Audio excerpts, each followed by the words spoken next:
Buenas tardes. Bueno, mi nombre es Alfredo Bonet y vamos a hacer un repaso al sistema solar. La exposición que vamos a ver hoy va a ir un poco dirigida al aficionado a la astronomía, es decir, todos hemos estudiado el sistema solar en el colegio y sabemos muchas cosas del sistema solar, pero vamos a intentar enfocar aquella información útil que sirva para los observadores. Bueno, el sistema solar, esto es una pequeña recreación. Hemos visto el Sol. Mercurio era el dios de los mensajeros y de las fronteras. Es el más veloz de todos y por eso tiene representado por Mercurio. Venus era la diosa del amor, esto todo el mundo lo sabe. Vamos a seguir pasando rápido una presentación inicial. La Tierra, quien no tiene la Tierra nombre de deidad, es curioso. Seguimos de deidad clásica, de mitología. Seguimos, aunque hay una deidad de la Tierra que es Gea. Pasa. Vale. Marte, el dios de la guerra, lo observaremos de color rojo, una tonalidad rojiza, porque era el dios de la guerra y de la sangre, y los antiguos le dan este nombre. Seguimos. Júpiter, bueno, aquí un asteroide cualquiera, porque entre Marte y Júpiter tenemos el cinturón de asteroides, y ya pasamos a Júpiter, que es el padre de los dioses, porque es el más grande. El tamaño de Júpiter es descomunal. Júpiter solo supone el doble de masa que la suma de todo el resto de planetas del sistema solar. Sí, mejor tapar, que veremos mejor.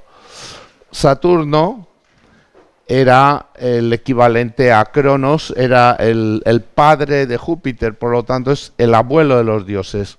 La explicación es que se mueve muy lentamente, es el que observamos más lento, y Neptuno y Urano no son visibles, los antiguos no los conocían, y ambos son también gigantes gaseosos. Los cuatro, estos últimos, tienen anillos, aunque solo conocemos normalmente los anillos de Saturno. Realmente Júpiter, Saturno, Urano y Neptuno, los cuatro tienen anillos.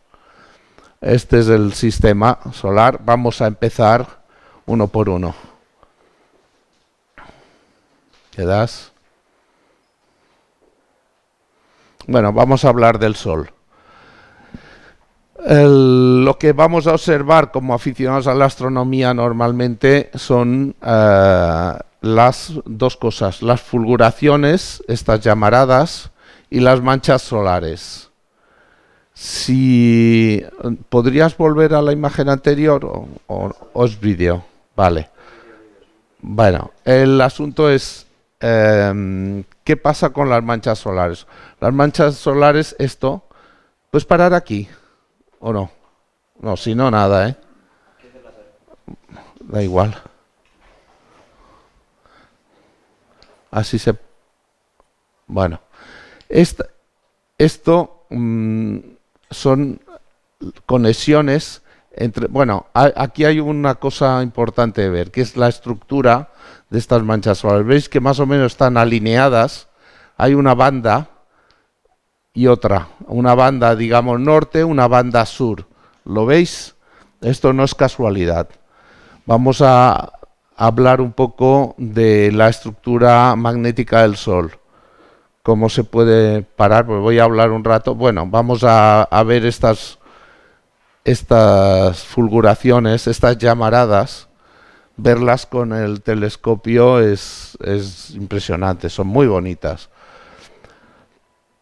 El sistema magnético del Sol es muy complejo, no es como la Tierra, que tiene un polo norte y un polo sur, un polo norte magnético y un polo sur magnético, no. tiene muchos polos nortes magnéticos y muchos polos sur magnéticos, el Sol. En donde están esos polos es donde observamos las manchas solares. Estas manchas son lugares donde o eyectan materia o donde cae materia. Y entre mancha y mancha, entre estas zonas, tenemos unos arcos, observamos estos arcos, que es las conexiones magnéticas de un punto a otro. El problema del Sol es que tiene lo que llamamos velocidades diferenciales. El Sol no es rocoso, es una masa magmática, digamos, y que tiene diferentes velocidades en función de la latitud en que está.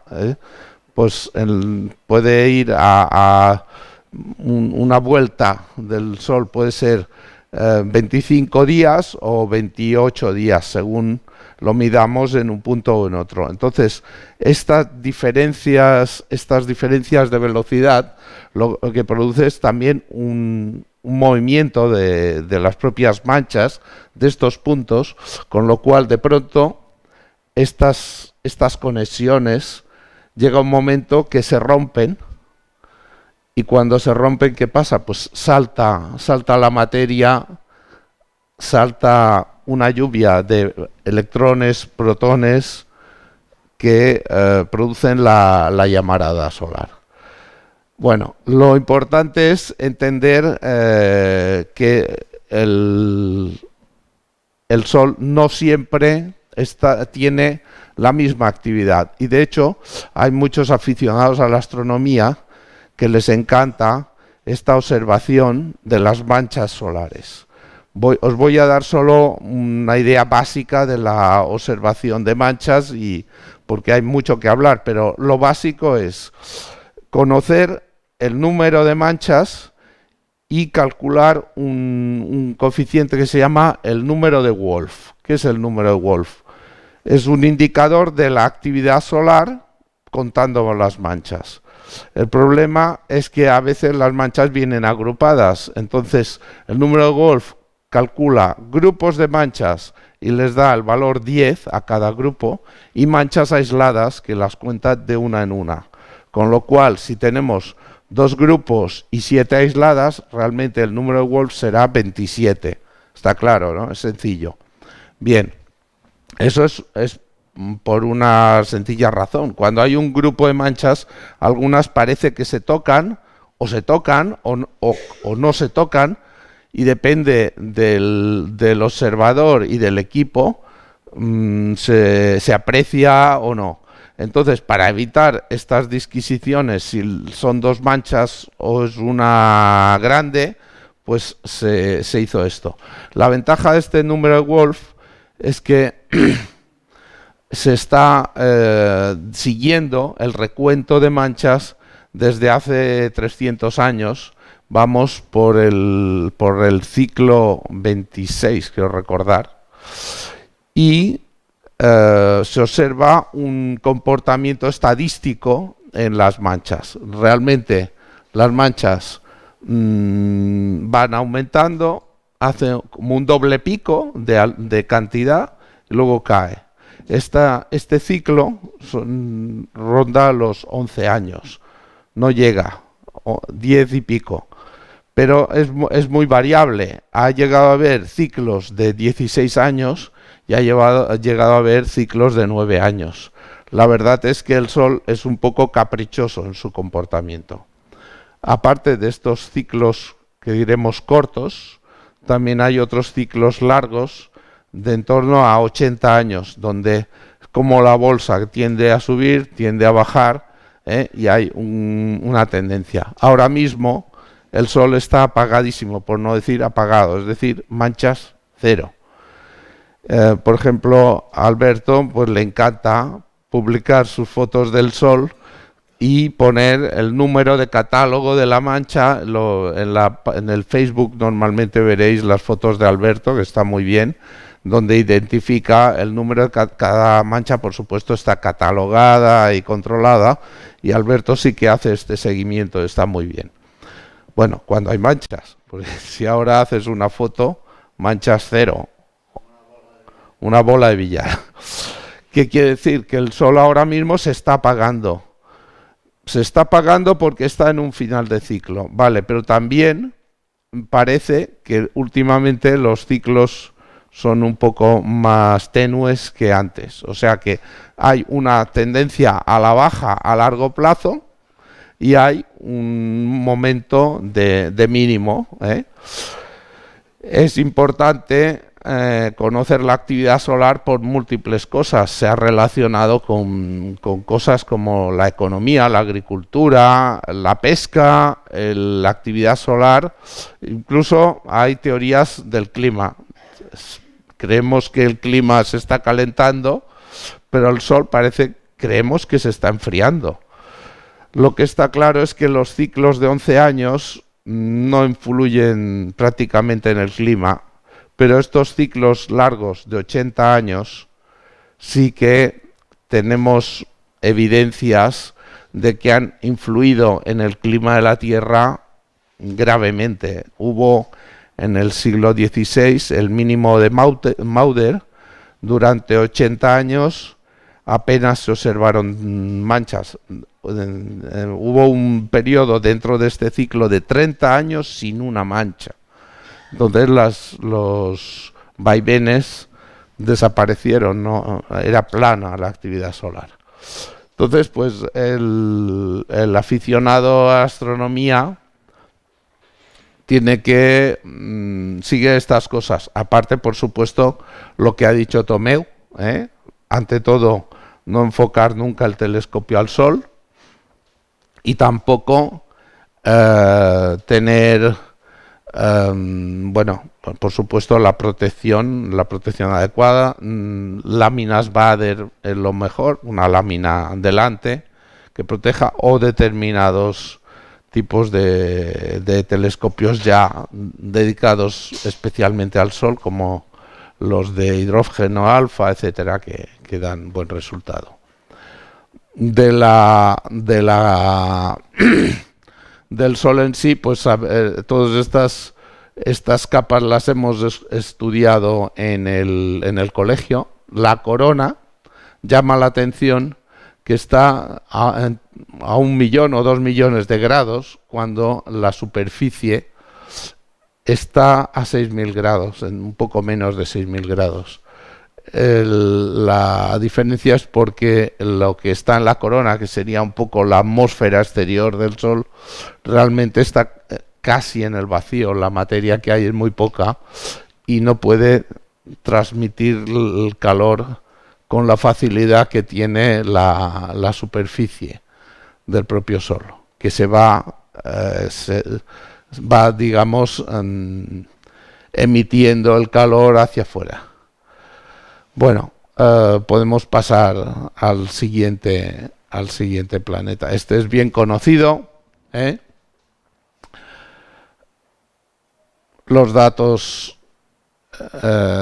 Sí que es importante entender los movimientos. Aquí salen 4: el de rotación, que es el día; el de traslación, que es el año. El de rotación realmente es de 23 horas 56 minutos, porque luego hay 4 minutos que es la traslación, que nos da 4 minutos más cada día por traslación. La traslación, el Sol no siempre está a la misma distancia. 150 millones de kilómetros es un promedio, porque hay momentos en que el Sol está más cerca y momentos más lejano. Es curioso, pero a diferencia de lo que diría la lógica, resulta que tenemos el Sol más cerca cuando aquí es en invierno, en los primeros días de enero. Es el perihelio. Y en cambio el afelio, que es el momento en que el Sol está más lejano, es cuando tenemos la canícula en el verano. Puedes pasar. Otro movimiento muy importante que hay que conocer es la precesión de los equinoccios. Es como cuando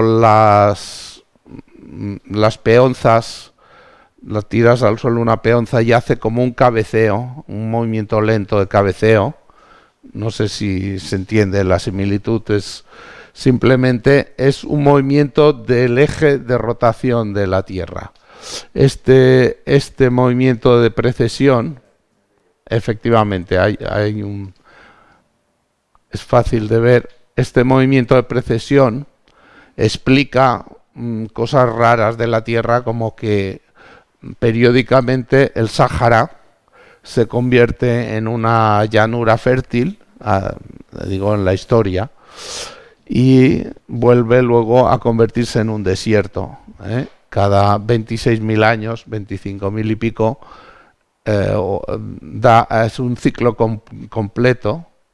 Y entonces, claro, la Tierra se encuentra que las zonas de lluvia y zonas de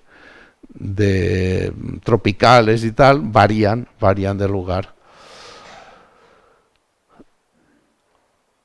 Aquí hay, pues, encima otro efecto de esto es que la estrella polar, Polaris, ahora es la que nos define el eje de rotación de la Tierra, pero esto es ahora, porque va variando.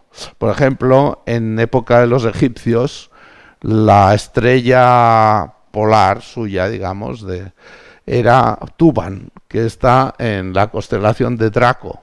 De hecho, las pirámides están orientadas a Tuban, porque en su momento eso era su norte. Ahora no lo es. Nutación es más verlo gráficamente. Simplemente es como un tembleque que hace la precesión. Es decir, la línea de precesión no es una línea recta, sino que va oscilando. Es curioso. 18,6 años. Aquí solo, puedes parar un segundito, aquí solo salen 4 movimientos. Realmente hay como 7 más. Hay otros movimientos de la Tierra explicados por la Luna, por ejemplo. Que la Luna, nosotros afectamos a la Luna, pero la Luna nos afecta a nosotros. Y entonces, pues, hay varios movimientos más. Incluso uno muy misterioso, que es el bamboleo de Chandler, que nadie sabe explicar, que la Tierra pues tiene como un tembleque, y que ese ya nadie sabe explicar por qué se produce. Bueno, realmente son datos que no, para el observador lo importante, traslación, rotación, la precesión la vamos a dejar. Bueno. Aquí volvemos un poco a la astronomía de posición, el ecuador, hemisferio norte, hemisferio sur. Simplemente tener claro una cosa. Tomeu decía, ¿por qué pone a 40 grados este aparatito aquí, esta rueda? ¿Por qué? Porque nosotros estamos en la latitud 40 de la Tierra. Pues bien, la inclinación del eje terrestre, 23,27 23 grados 27 minutos, nos da que dos zonas tropicales, es decir, dos zonas que en el momento del solsticio de verano o en el solsticio de invierno tienen el sol en su cenit. Son el trópico de Cáncer y trópico de Capricornio. Esto se entiende fácilmente. Podemos pasar porque simplemente y entender pues qué son los meridianos. Meridiano de Greenwich es una convención para tomar las coordenadas, pero que hoy en día pues admitida por todo el mundo. Antiguamente no era así. Los meridianos políticamente han variado a lo largo de la historia.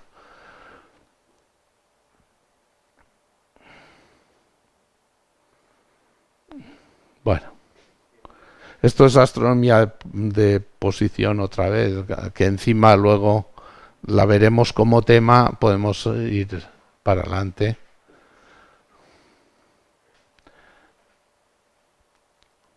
entender lo que los solsticios, lo que decía, en el momento del equinoccio, el día es igual a la noche exactamente y además el sol está en el cenit, en el ecuador.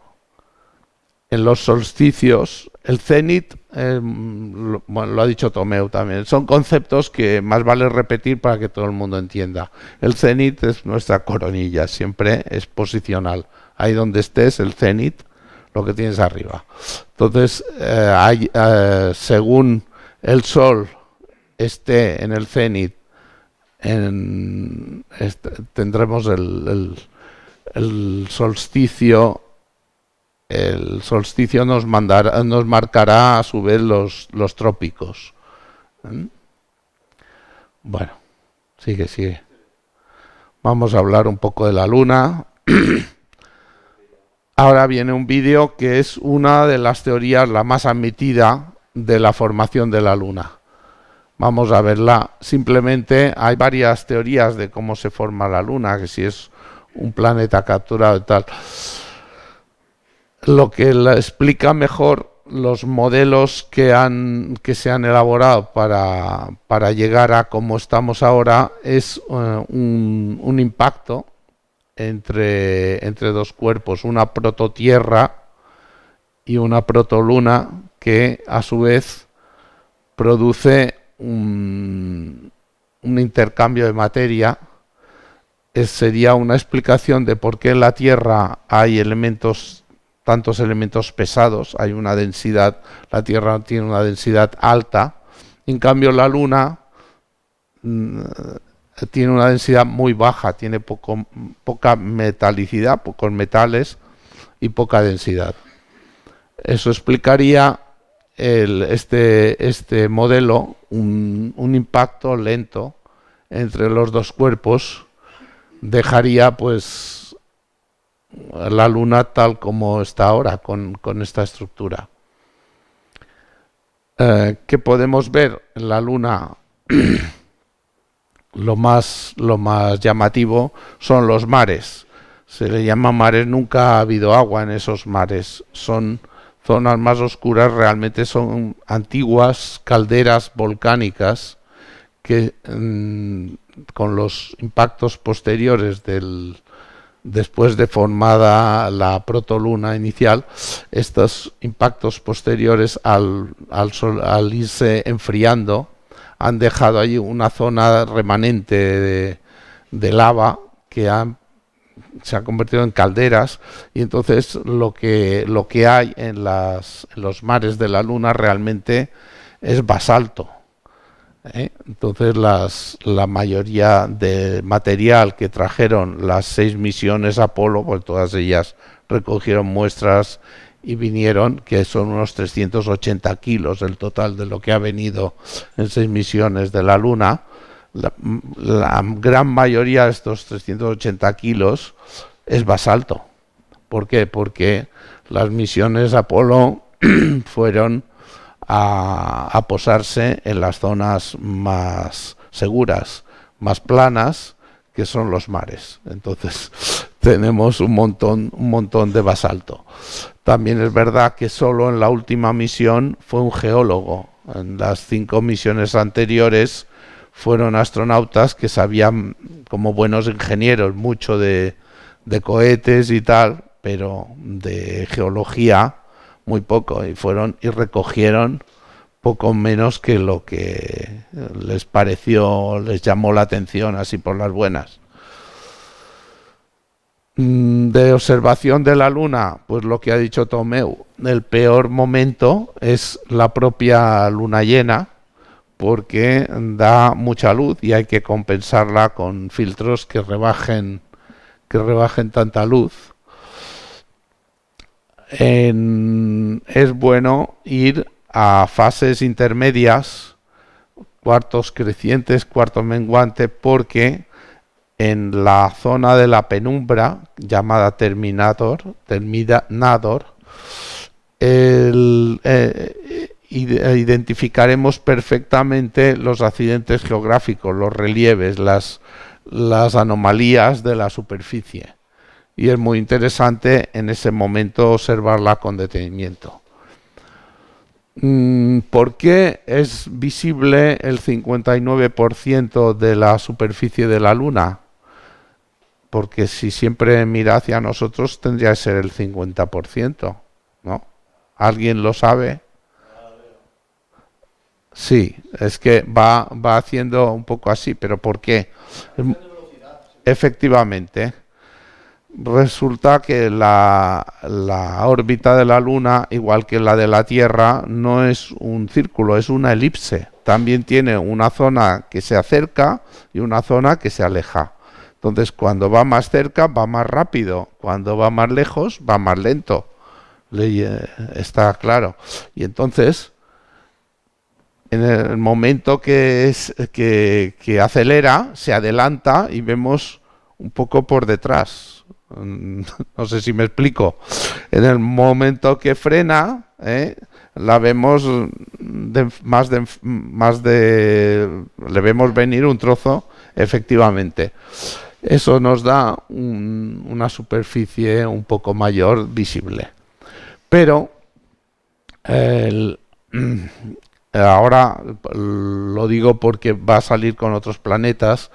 En astronomía, lo importante es entender que hay una sincronía de movimientos que sintonizan, que es entre la rotación de la Luna entre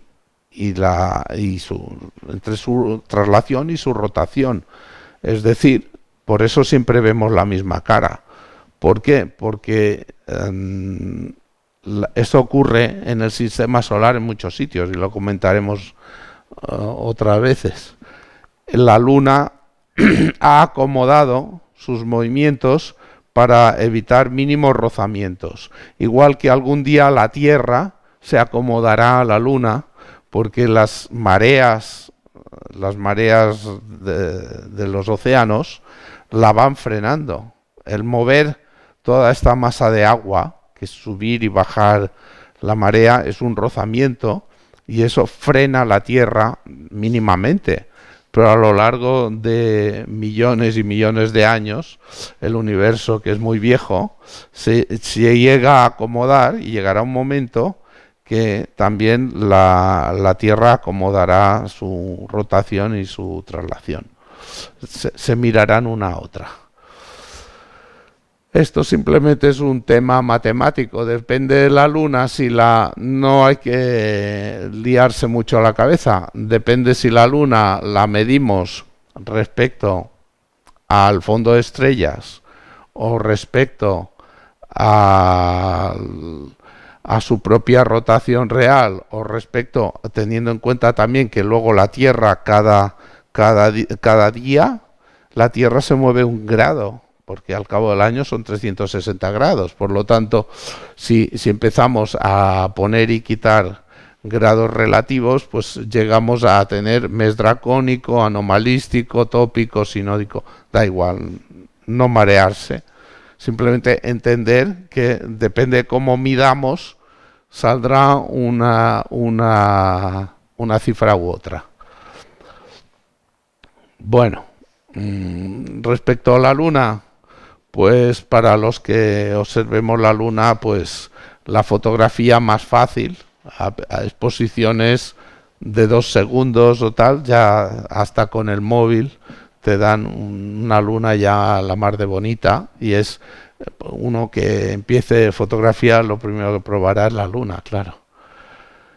Y entender, bueno, las fases de la Luna, sale Luna nueva, no vemos nada. Cuarto creciente. Bueno, podemos pasar porque esto es de colegio.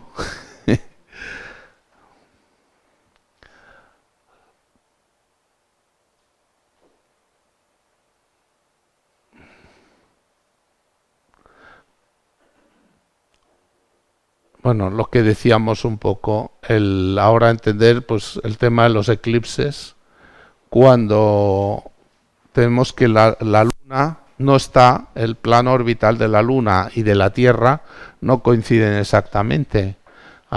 Creo que son unos 5 grados de diferencia. ¿Eh? 5 largo, 5 y pico.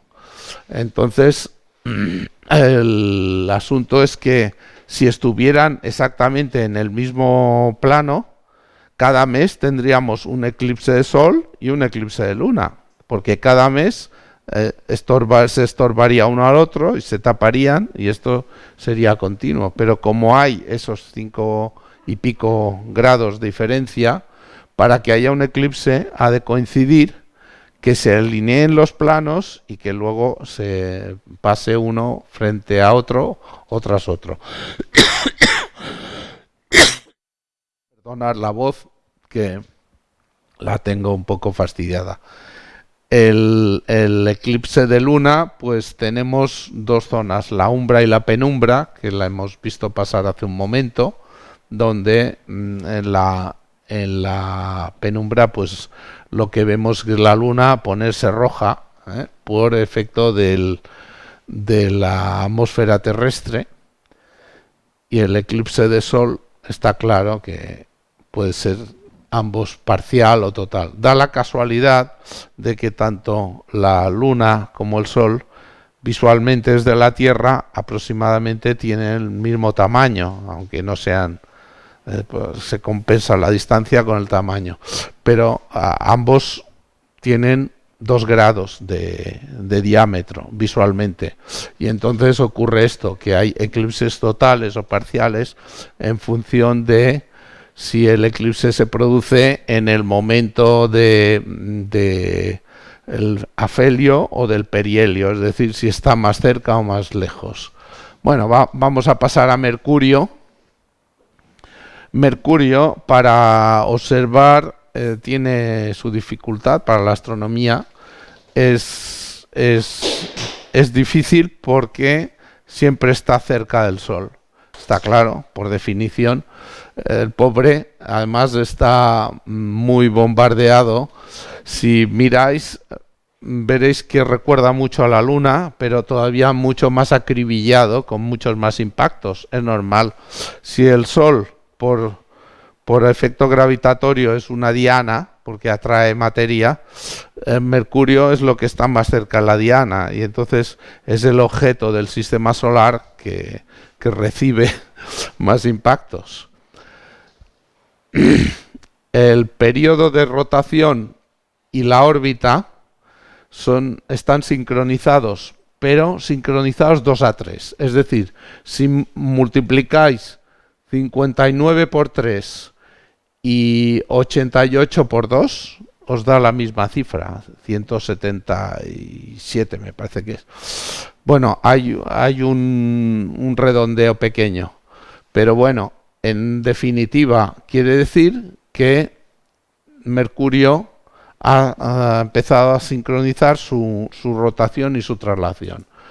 Más cosas curiosas de Mercurio: tiene movimiento de rotación retrógrado, es decir, si estuvieras en Mercurio verías que sale el Sol por el oeste y se pone por el este, simplemente gira al revés. No sabemos por qué, pero quizás la sospecha es que alguno de esos múltiples impactos que recibe el pobre en algún momento, alguno importante, lo ha perturbado lo suficiente para girarle su rotación. Es una hipótesis, nada más, una hipótesis. ¿Qué más? Pues Mercurio no tiene atmósfera como tal, pero sí que se ha observado que hay un halo de materia a su alrededor, que no se puede llegar a llamar atmósfera por su densidad, pero hay algo que hay ahí, y cuando mediante espectroscopía ha sido estudiado este halo, resulta que es sobre todo silicio. Dices, es que, claro, está tan cerca del Sol, y el Sol con sus fotones lo está acribillando de tal manera que está incluso erosionando un poco las rocas y emite pequeñas partículas de silicio al exterior. No es una atmósfera, pero es una envoltura muy curiosa. Claro, el pobre está en una zona tremenda. Podemos cambiar. Observar Mercurio, malo. Ir a las tablas que se publican, tablas astronómicas, y ver la elongación. La elongación es el ángulo de separación del Sol al astro. Entonces, en máxima elongación de Mercurio, creo recordar que son 27 grados. Es decir, el momento mejor para verlo porque está más lejos del Sol. Lógicamente, hemos dicho no podemos apuntar al Sol, pero hay que intentar cazar Mercurio. ¿Cómo? En el momento de la puesta o de la salida del Sol, pero teniendo en cuenta que la atmósfera terrestre nos invalida la observación de los primeros entre 5 y 10 grados, depende de la calidad de la atmósfera. Entonces, pillar Mercurio en ese momento es un momento de tiempo y de calendario, porque hay que buscar la elongación y hay que buscar la hora y en un horizonte lo más limpio y bajo posible. Es difícil, pero bueno, está bien. Lo que pasa, eso sí, os va a defraudar, por eso lo veréis un puntito, como una estrellita. No tiene accidentes ni nada que ver. Venus. Venus tampoco tiene accidentes que ver. Realmente está envuelto en una capa gaseosa potentísima.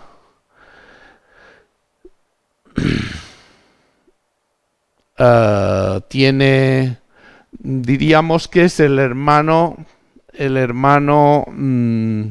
de la Tierra, pero el hermano fallido. Es como un hermano echado a perder, porque es muy parecido a la Tierra en dimensiones, es un 90% del tamaño de la Tierra y tal, pero por el efecto invernadero de su capa gaseosa está a una temperatura en la superficie de 400 grados y no podemos observar nada. Sí que para los que veamos Venus hay una cosa interesante que es las fases, es decir, como la Luna, podemos ver momentos en que está iluminado de un lado y vemos como media luna, pues medio Venus, o incluso mucho menos de medio.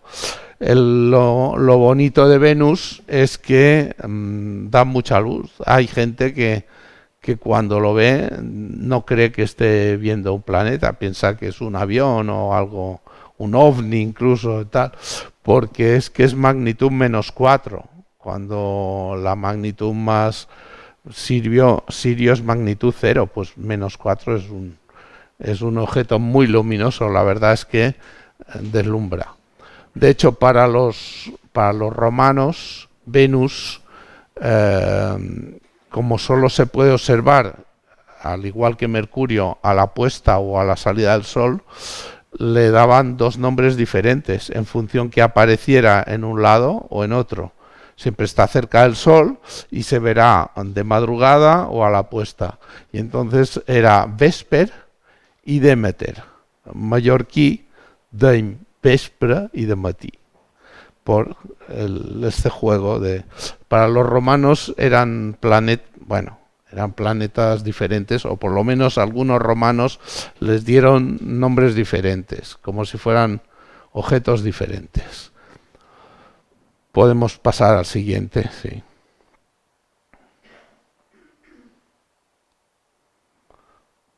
Marte. Tenemos cada 2 años una oposición de Marte. Es el momento que mejor se puede observar. Nosotros en Astro Mallorca, cuando llegamos al periodo de oposición, montamos plantadas de telescopios enfocadas a ver Marte, ¿no? No solo se ve Marte, porque ya que estás miras otras cosas, pero sí que intentamos captar Marte en el momento en que está más cerca de la Tierra. Se llama oposición porque está opuesto al Sol. Es un concepto de astronomía sencillo de entender. Cuando está en oposición es cuando está cerca, ¿eh? Y entonces, ¿qué podemos ver? Pues Marte tiene casquetes polares, a veces con telescopios un poco buenos, pues se pueden fotografiar. Se ve perfectamente una manchita blanca en buenas condiciones, ¿eh? Teniendo en cuenta que Marte a veces tiene tormentas, no ves nada, o a veces la atmósfera no acompaña y no llegas a ver gran cosa. ¿Qué tiene Marte de particular? Pues esto es el Monte Olimpo y estos tres puntos de aquí también son volcanes. Estos son gigantescos volcanes. El Monte Olimpo mide 25 o 24 kilómetros y pico, es decir, 3 veces el Everest, para que nos hagamos una idea, en Marte. Y estos más de 10 kilómetros cada uno, o sea, más grandes que el Everest.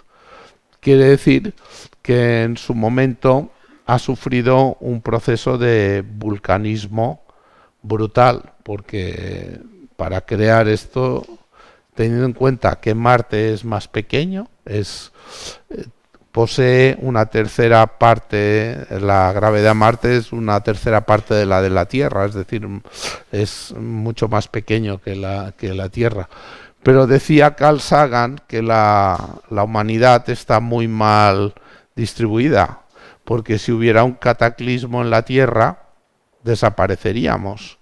Bueno, pues la alternativa para la humanidad es Marte. Está claro que es aquello que algún día podremos colonizar con mucho coste, y ya si queremos terraformarlo, pues es posible, pero entonces sí que el coste se dispara. Es cuestión de proponérselo.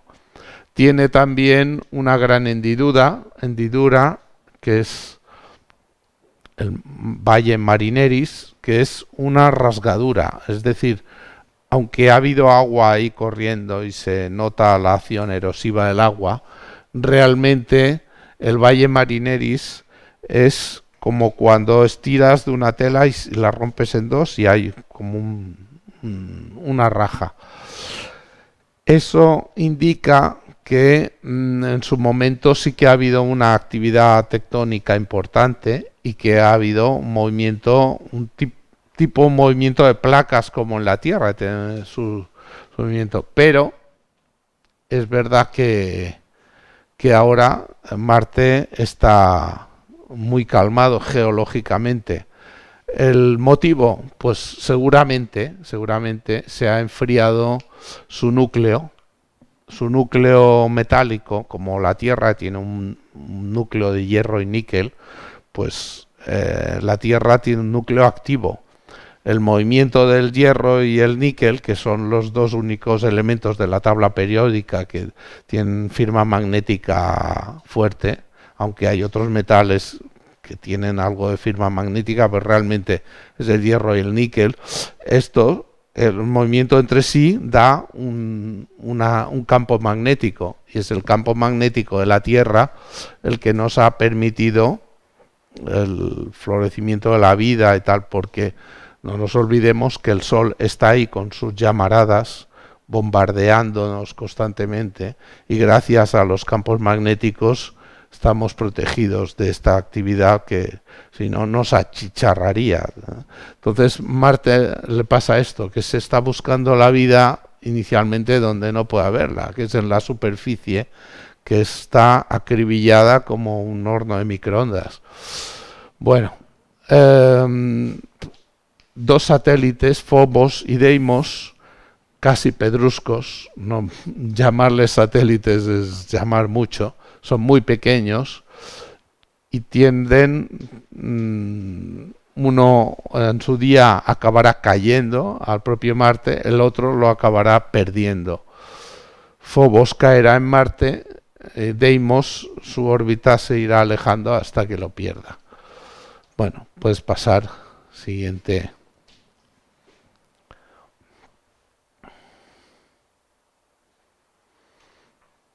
Como hemos dicho, dentro de la zona entre Marte y Júpiter hay algo que es el cinturón de asteroides. Hay millones de objetos ahí y de entre ellos llama la atención por su tamaño Ceres, que es un planeta menor. La diferencia entre planetas y planetas menores, una de las diferencias es que barra su órbita. Ceres no barre su órbita, no deja su órbita limpia. Está rodeado de más materia que se cruza con él. Por lo tanto, otra diferencia es que tenga forma redonda, no sea una patata.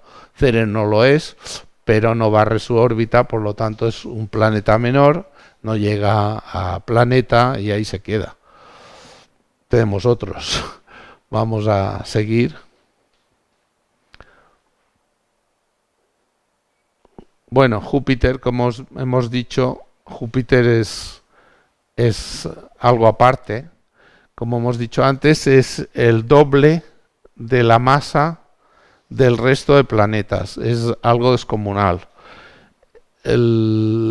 Es algo que afecta a todo su entorno. De hecho, la hipótesis más plausible de por qué existe el cinturón de asteroides es que Júpiter ha ido triturando todo aquello que se ha intentado formar por acreción, por suma de materia. Cada pasada de Júpiter ya se ha ocupado de descolocar esa materia y que no hayan dejado formar ahí ningún planeta. Fácil de observar, se pueden observar con facilidad sus bandas.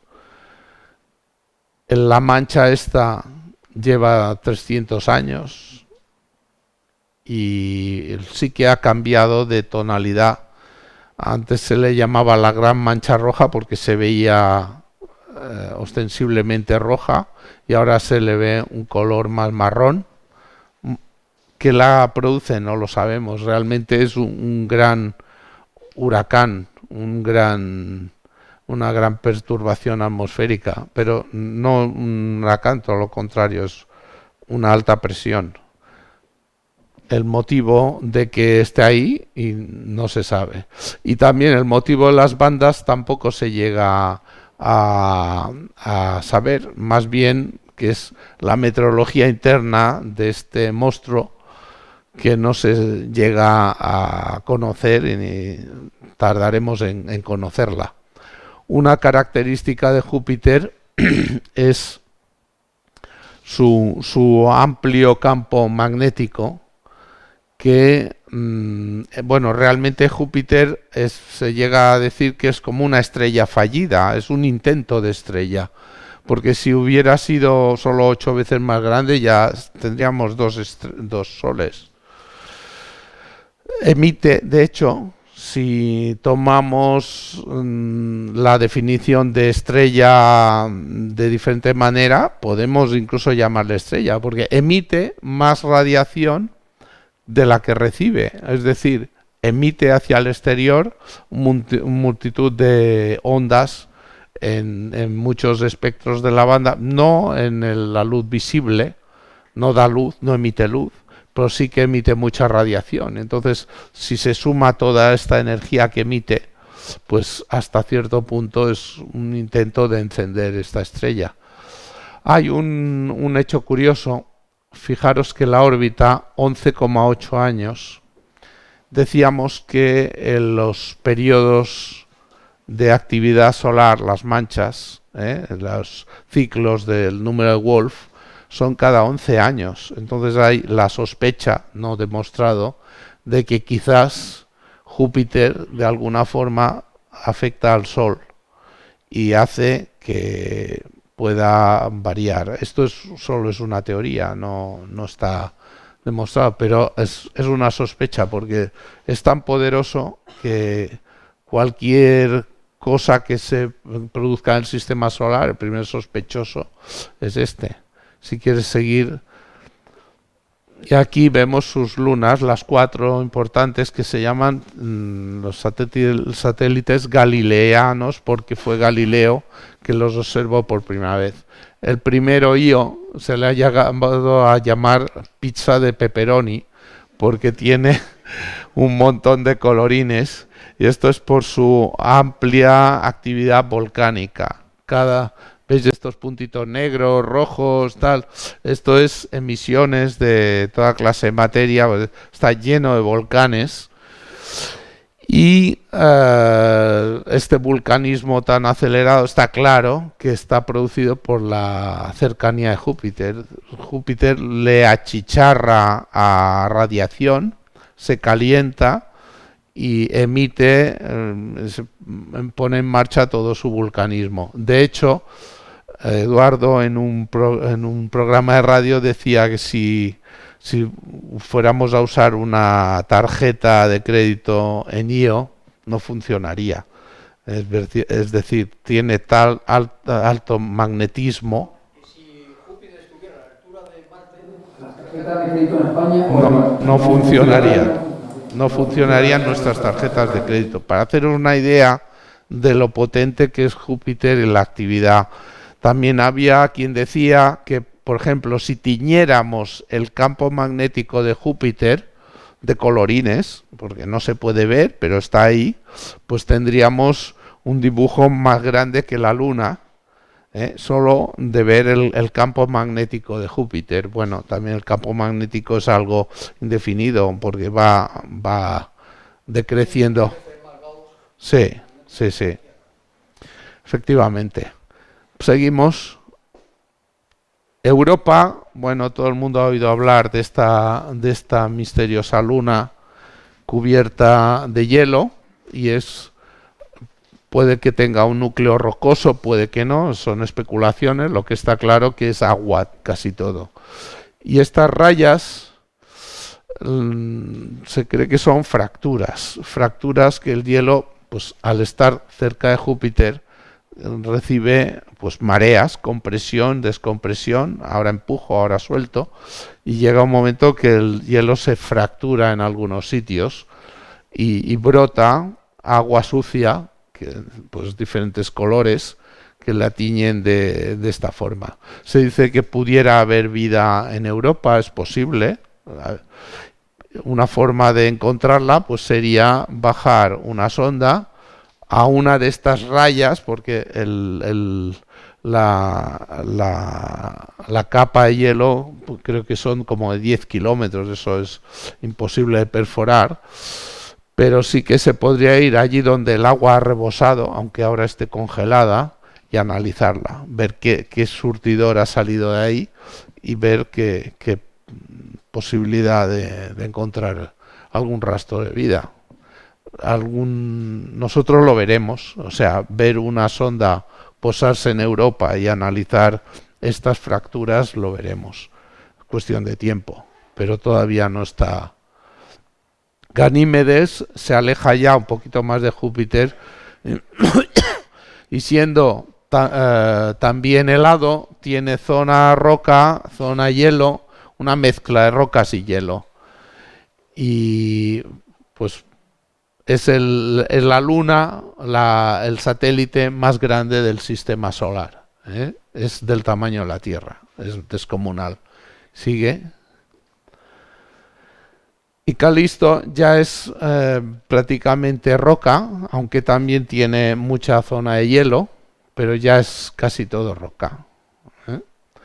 Y lleno de cráteres. ¿Por qué? Porque pues está también en el punto de mira tener en cuenta que Júpiter está cerca del cinturón de asteroides. Cada vez que pasa, descoloca a alguien y llegan a caerle. De hecho, se ha visto un impacto, yo lo vi con mi telescopio de niño, y que pues está claro que el recibir tantos impactos es algo que te estás buscando si te pones aquí en el punto de mira. En cambio, claro, en Io no los puedes ver porque al ser hielo, el hielo se vuelve a formar y tapa, no se ve nada. Sigue.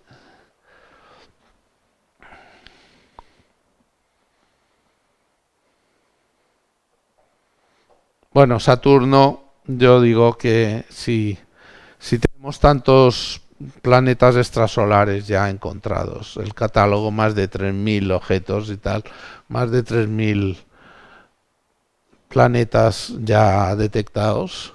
Si aquí en la Tierra, con solo 8 planetas, tenemos una cosa tan bonita como esta, qué maravillas no encontraremos por el universo el día que podamos ver esos planetas.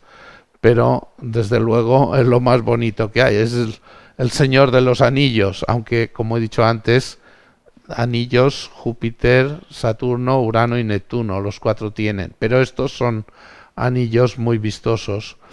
Están catalogados los anillos y bueno, en la división de Cassini ahí se van descubriendo nuevos anillos, anillos que no son visibles, pero sí que en un momento dado una estrella de fondo parpadea. Cuando esto, bueno, es cosa rara, cuando ves que luego se repite el parpadeo, pues allí donde crees que no hay nada, empiezas a tener por cierto que hay otro anillo. Es decir, aparte de estos visibles, hay otros anillos no visibles que están ahí. Tiene como cosa rara una estructura hexagonal, no la podemos ver porque está en el polo, y es una cuestión de física, es decir, por su meteorología se estructura su polo de forma hexágono. Es muy bonito de ver, pero nada de misterio ni de ciencia paranormal ni nada. Simplemente las abejas también hacen hexágonos y en la naturaleza encontramos un montón de hexágonos. Aquí también. ¿No? Sí, sí, sí. Pero claro, lo sabemos ahora que hemos mandado sondas que han podido orbitar el polo. ¿Eh? Bueno, 63 satélites, creo que ahora ya son 64, se ha descubierto uno hace poco. Hay pequeños satélites, se llaman lunas pastoras, que son las que cuidan, por así decir, de los anillos. Es decir, hay algunos de estos satélites van recogiendo la materia y devolviéndola a su sitio, haciendo que haga como de pastor en el rebaño de ovejas y manteniendo la integridad del anillo. Es curioso. Son pequeños satélites. Sí, sí, sí. Y que llevan al redil es hielo, ¿eh? Esto es agua helada, es hielo. Y esos cristales de hielo, cuando pasa la luna pastora, vuelven a su sitio y así se mantienen. De todas formas, parece que esto en unos millones de años desaparecerá. Es decir, esto ha sido algún gran impacto de algo gordo que le ha dado, que ha creado esto, pero tiene su vida corta. Sí, sí, sí, sí. Bueno, con espectroscopía podemos ver cualquier cosa, analizar la luz y saber qué contiene, ¿eh? Sí. Eh, Si quieres pasar. Sí, varias lunas, minas, tiene un impacto muy bonito. No son observables para nosotros. El único, sigue. Encélado, bueno, tiene la fama de otro planeta helado y ahora vendrá Titán. Vale, Titán, el señor Comas Solá, que bueno, tengo el libro en Astro Mallorca, tenemos una de sus primeras ediciones, es el abuelo de los aficionados a la astronomía de España, dijo que le vio la atmósfera. Se ha puesto en duda, pero bueno, con el tipo de telescopio que tenía, que era este que hay en Barcelona, en el Tibidabo, y las condiciones de Barcelona aquella época, es posible que viera, veis que no se ve, que se ve como desenfocado, realmente es su atmósfera. Titán es la única luna, o satélite, mejor dicho, pero luna es el único satélite que tiene atmósfera. Ahora, es una atmósfera muy peculiar porque está formada a base de hidrocarburos. Es algo curioso.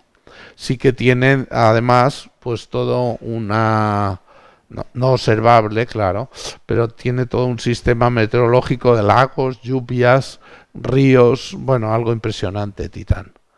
Un sitio como para ir. Venga, sigue. Sí, Chapeto, Hiperión, mirar qué impacto tiene. Febe, y venga, pasamos a Neptuno. Urano, Urano, Urano. Urano está inclinado, va de cabeza, está inclinado 90 grados. El motivo no se sabe. Eje de inclinación 98 grados. Y además retrógrados.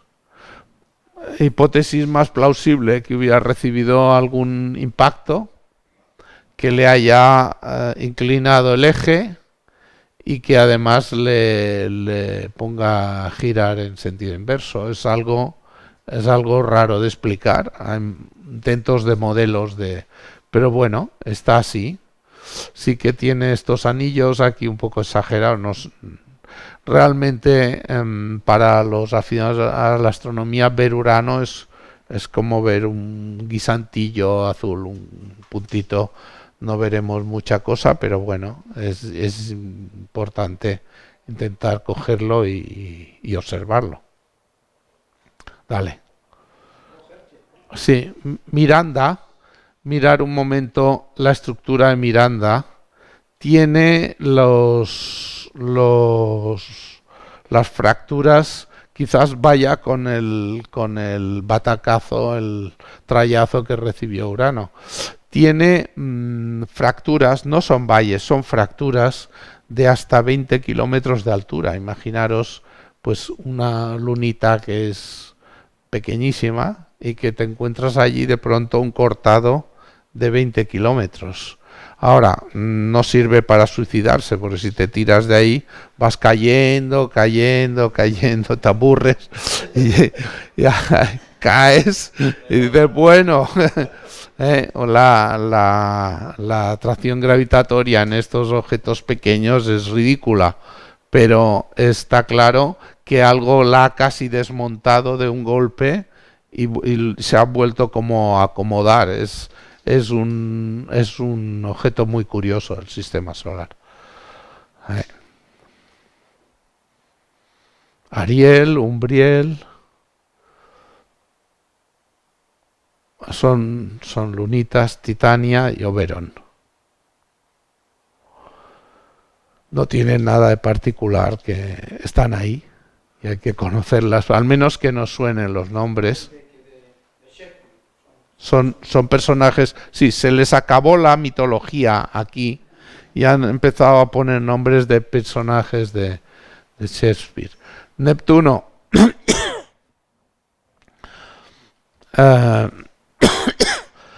Pues tiene, es similar a Urano, tiene las temperaturas más frías del sistema solar, lógico, es el objeto que está más lejano, pero también tiene los vientos, ¿ves? Esta especie de nubes blancas o formaciones, lo que le quieras llamar, es un objeto líquido, y gaseoso, es un planeta gaseoso.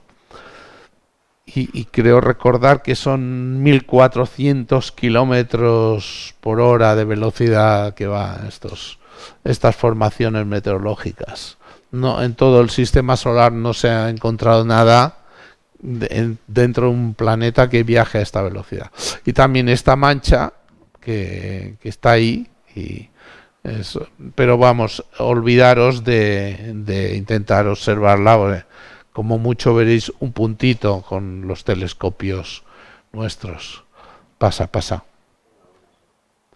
Bueno, Tritón es su luna principal.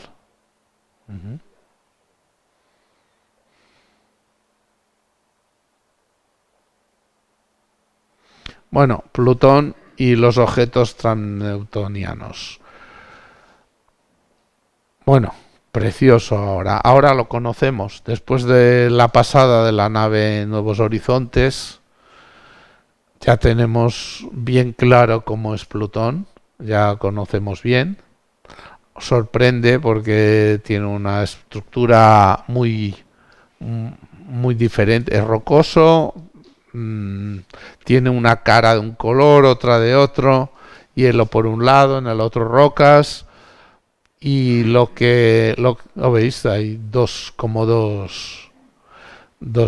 y lo importante es que por su órbita y por su composición y tal, parece que es un invitado, es decir, desde luego no entró cuando se formó el sistema solar inicial, porque ni tiene el mismo plano, ni además es una órbita bastante elíptica, no como el resto de planetas que son dentro de su asimetría, están en un orden. Parece que se ha captado, es algo cazado fuera o simplemente es algo que se ha formado fuera del sistema solar y que ha entrado ahí y se adapta a él. Antiguamente solo conocíamos Caronte, que es su satélite principal. Caronte es un hermano de él. Realmente es un sistema binario, es decir, entre Caronte y Plutón hay un centro fuera de Plutón. No sé si me explico. Es decir, Caronte gira en torno a Plutón y Plutón gira en torno a Caronte. Pero no solo esto, Nietzsche, Hydra, bueno, son en total 6, son 6 objetos, es decir, Nietzsche, Hydra, y ahora hay 2 más, que la última, Estigia y Cerbero. Hasta hace un año solo era un código, luego ya les han dado nombre y tal. Realmente, para que os hagáis una idea de Plutón, con el Hubble, que es lo que más resolución da, la imagen de Plutón, efectivamente, aquí salen como códigos todavía, La imagen de Plutón eran 14 píxeles con el Hubble, que es lo máximo en observación, en agudeza visual, en tal. Teníamos una cosa de 14 píxeles, Plutón. Claro, después de la pasada de Nuevos Horizontes ya tenemos un montón de información de lo que es. Bueno, pues resulta que, claro, Plutón se degradó de planeta a planeta menor, porque si consideramos Plutón planeta, empezarán a entrar Eris, Sedna, etcétera, cosas muy parecidas a Plutón que están detrás, que se van descubriendo y más que se descubrirán, y en algún sitio había que poner un límite, y entonces para ser planeta no puede tener forma amorfa, ha de ser redondo, pero también ha de barrer su órbita. ¿Qué pasa? Que Plutón corta Neptuno, es decir, no van a chocar nunca, pero sí que pasa a la altura, por lo tanto no barre órbita y ha quedado degradado por la Unión Astronómica Internacional, con la protesta de Estados Unidos, que es el único objeto que había descubierto un americano, porque todo lo demás había sido descubierto por europeos, y encima que le degraden su descubrimiento, Cleaver Tombaugh, el descubridor de Plutón.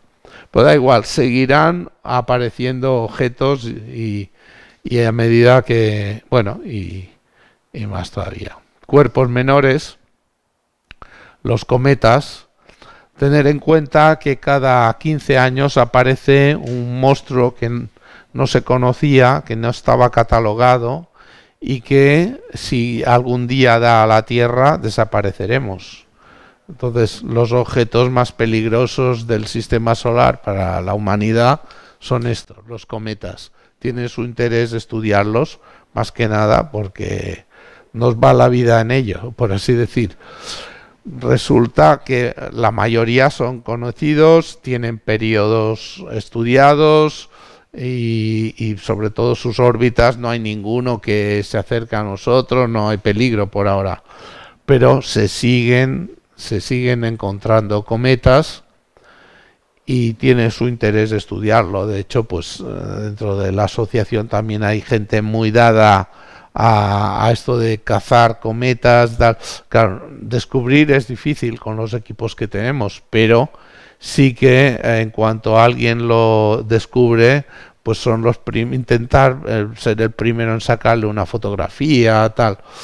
¿Qué pasa con los cometas? Como cosa interesante, el núcleo, coma o cabellera, coma es cabellera en latín. Y realmente son dos colas. Si veis aquí hay una cola de polvo y una cola ionizada de gas, que es como azulada, ¿verdad? No se nota mucho, pero todos los cometas en verdad tienen dos colas. ¿Por qué? Una cola de polvo por la dirección por la trayectoria que tienen. Otra cola ionizada porque el viento solar, la radiación solar enciende las partículas y desprende luz. El carga de electricidad ioniza los gases y esto es como los tubos de neón, que tú das electricidad a un tubo y se descarga emitiendo fotones, esa electricidad. Pues eso es lo mismo, ¿eh? Esta es la segunda cola, la cola eléctrica, por así decir. Bueno, no sé si queda alguna cosilla. Ya cuerpos menores, asteroides, hay un registro que es interesante conocer, el Minor Planet Center, que es un centro de control de estos cuerpos. Contra lo que parece, estos no son tan peligrosos como los anteriores. Todos los peligrosos, los neos se llaman, están catalogados, vigilados, estudiados y siguen apareciendo, pero ya mucho menos. Quiere decir que aquí en Mallorca se ha llegado a descubrir el 5% de los neos conocidos, porque en Costitx pues ha habido una época muy prolífica de gran actividad astronómica. Recordemos que Astro Mallorca nace frecuentando Costitx y que gracias a la labor de un montón de aficionados, pero ahora ya la mayoría profesionales porque es más difícil captarlo, pues se han ido catalogando todos estos objetos para evitar o vigilar el peligro que tenemos, porque está claro que en astronomía podemos asegurar que en algún momento a alguien le caerá algo, ¿eh? Esto es seguro. Bueno.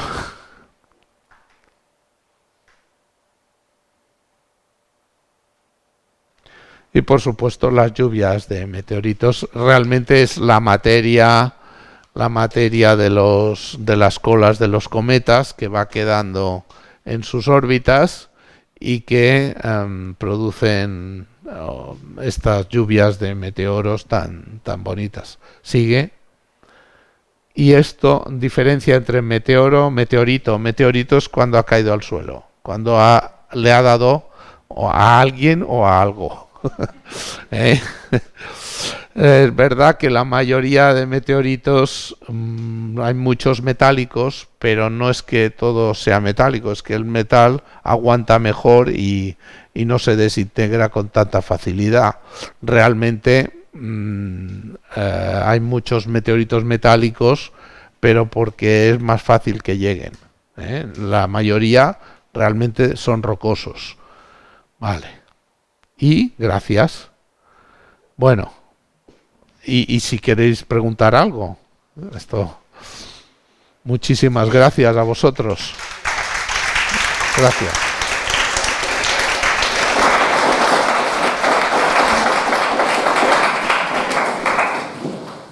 Bueno.